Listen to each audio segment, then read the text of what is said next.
हिलाया और माँ उस बूढ़ी औरत के साथ जा रही थी। क्या? बूढ़ी औरत? हाँ पापा, मैंने माँ से पूछा भी, माँ कहाँ जा रही हो, मैं भी साथ चलूं? तो माँ ने कहा कि मैं यहीं रहूं, माँ मेरे लिए खूब सारी मिठाइयाँ लेकर आएंगी। ये माँ मेरे लिए खूब सारी मिठाइयाँ लेकर आएंगी। राहुल खुश होते हुए फिर से खेलने चला जाता है। बूढ़ी औरत? कहीं ये वही बूढ़ी औरत तो नहीं? हे भगवान, अब क्या होगा? मेरी बीवी को भी वो बूढ़ी औरत अपने साथ ले गई। ये क्या हो गया? मैं बर्बाद हो गया। पता नहीं अब निर्मला का क्या होगा। वह व्यक्ति रोता हुआ मुखिया के पास आता है। मुखिया जी, मुखिया जी। क्या हुआ मनोहर? रो क्यों रहे हो और इतना घबराए हुए क्यों हो? मुखिया जी, एक बूढ़ी औरत मेरी पत्नी को अपने वश में करके अपने साथ ले गई। क्या? एक बूढ़ी औरत तुम्हारी पत्नी को अपने वश में करके ले गई? पर क्यों? मुखिया जी, मुझे लगता है कहीं वो फिर से तो नहीं आ गई। तुम किसकी बात कर रहे हो मनोहर? कौन फिर से आ गया?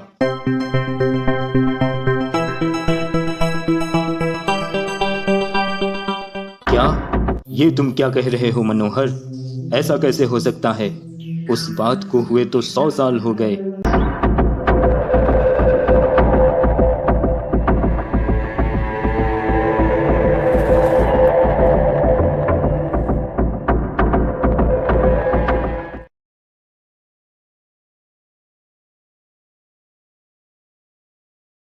कोई घर में है क्या? बुढ़िया को भीख दो बेटी। ये लीजिए बूढ़ी काकी। बेटी, तुमने बुढ़िया को भीख दी, इसलिए मैं तुमसे बहुत खुश हुई। ये लो बेटी, ये प्रसाद इस बुढ़िया का आशीर्वाद है, इसे खा लो बेटी। अब तुम मेरी गुलाम हो, जैसा मैं कहूंगी तुम वैसा ही करोगी। हाँ, मैं आपकी गुलाम हूँ, आप जैसा कहेंगी मैं वैसा ही करूंगी। वह औरत उस बूढ़ी औरत के बस में आकर उसके साथ चली जाती है, जिसके बाद निर्मला, निर्मला, अरे कहाँ हो तुम? मैंने तुमसे पानी मंगाया था, क्या भूल गई क्या? अरे ये निर्मला इतनी जल्दी कहाँ चली गई? अभी तो यहीं थी। तभी उधर से राहुल खेल कर आता है। अरे बेटा राहुल, तुमने अपनी माँ को कहीं देखा? हाँ, जब मैं बाहर खेल रहा था तब मैंने देखा था, एक बूढ़ी औरत भीख मांगने आई थी। माँ ने उसे भीख दिया और फिर उस बूढ़ी औरत ने माँ के सामने एक काला धागा, जो हम अपने बाप दादाओं से सुनते आ रहे हैं। हो न हो मुखिया जी, पर मुझे पूरा यकीन है ये वही मायावी बूढ़ी औरत है। मनोहर, जो तुम कह रहे हो, अगर ऐसी बात हुई तो फिर वाकई में ये बहुत ही चिंताजनक बात है, और सिर्फ इस गांव के लिए ही नहीं बल्कि पूरे राज्य के लिए ये चिंताजनक बात है। एक तो वैसे भी बड़ी मुश्किल से हमारे गांव को उस शेर के आतंक से छुटकारा मिल पाया है, और ऊपर से एक और पुरानी आफत फिर से आकर खड़ी हो गई। खैर, तुम घर जाओ मनोहर, मैं देखता हूँ।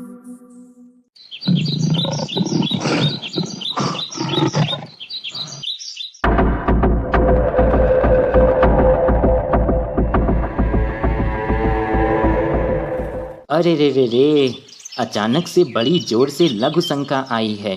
अब जब तक हल्का नहीं हो जाऊंगा तब तक बैलगाड़ी चलाना बड़ा मुश्किल है।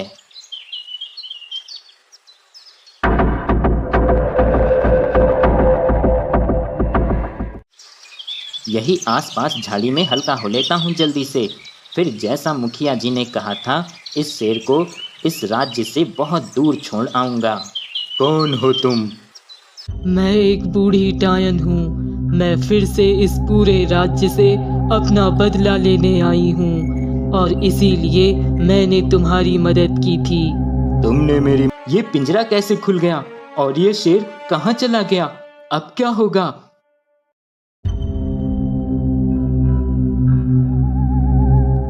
बुढ़िया को भीख दो बेटी, बुढ़िया को भीख दो।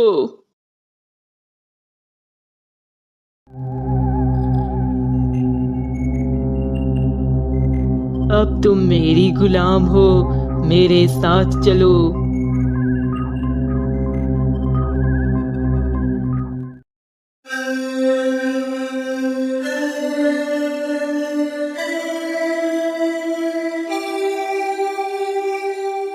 अचानक ये सब क्या हो रहा है गांव में?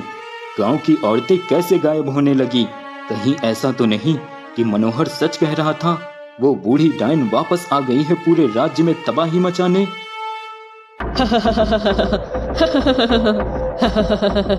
हाँ, मैं वापस आ गई हूँ अपना बदला लेने।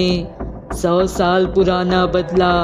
मैं इस पूरे राज्य को तबाह कर दूंगी, किसी को नहीं छोड़ूंगी। लेकिन डायन, तूने हम सबको क्यों कैद कर रखा है? हमने क्या बिगाड़ा है तेरा? हाँ, डायन हूँ मैं, मंजरी डायन। मुझे 100 औरतें चाहिए अपने। मदद कब की?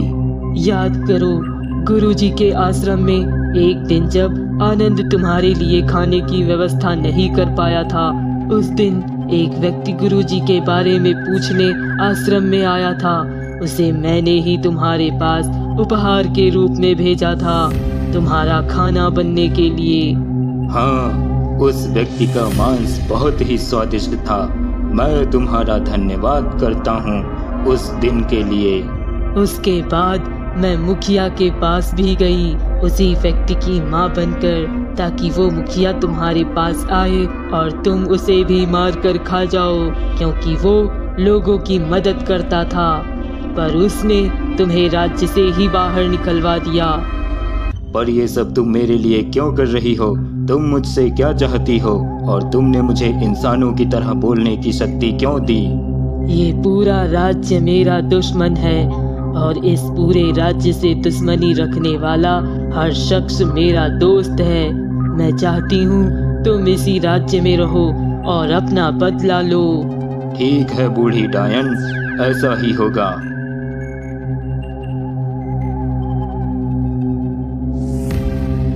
जाओ, अपना बदला पूरा करो, अब तुम आजाद हो। अब जाकर सुकून मिला है। अब आराम से बैलगाड़ी चलाऊंगा। अरे अरे रे, ये क्या? हे भगवान, ये क्या हो गया? मकसद को पूरा करने के लिए। ऐसा कौन सा मकसद है तेरा डायन, जो तूने हम सब औरतों को कैद कर रखा है? हाँ, बताऊंगी, समय आने पर सब बताऊंगी। इतना कहकर मंजरी डायन वहाँ से गायब हो जाती है।